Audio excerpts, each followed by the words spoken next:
Hello, my name is Jeffrey Palermo, and I wanted to share a little bit about my motivation for creating the Azure DevOps Podcast. About a year ago, I created on meetup.com a user group called the Microsoft DevOps User Group. And what I noticed and observed in being in Microsoft custom software for 21 years now is that a lot of people were trying to adopt automated DevOps methodologies and tactics on Visual Studio software running in Azure, and there wasn't as much information and wasn't as much of a conversation as had been going on in the Linux community for some time. And there were cloud user groups and there were DevOps user groups, but the Visual Studio developer wasn't as well represented. So that was my goal in starting the Microsoft DevOps user group. I'd been a Austin.NET user group leader for about 5 years, and I founded the Azure Austin group. Also was one of the founding board members of the Agile Austin group around Agile methodologies back in 2006. And so I started that group about a year ago. We've captured all of our content. It's available online on YouTube. The group's been renamed to the Azure DevOps User Group with the breaking up of the Visual Studio Team Services product and the rebranding around Azure DevOps Services.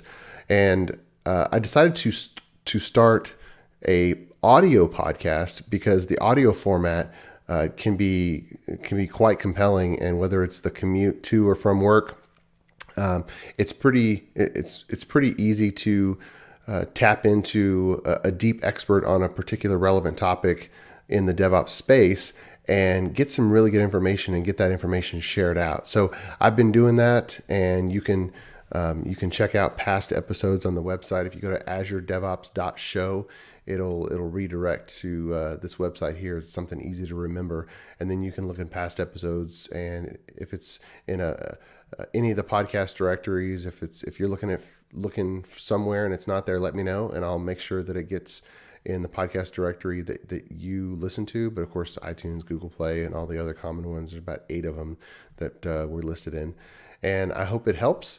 One of the motivations that I have is to see everybody have a frictionless development environment. I'll also share a blog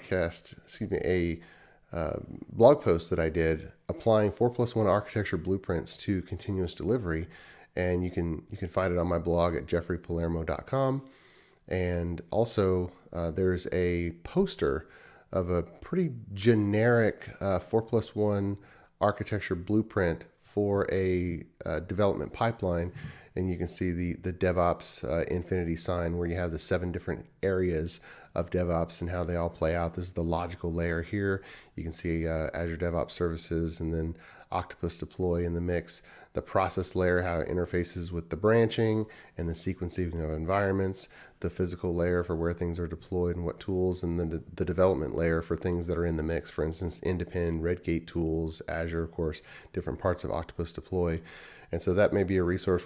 The goal with the podcast is to get through every area of this and go deep in it. So if there's any particular area where you'd like to go deeper, or even have an idea for a person to interview or a topic to target an interview, or if you have something really compelling to share and you'd like to be a guest on the podcast, absolutely let me know. And the goal is that everyone would have absolute joy in developing software on the Microsoft platform.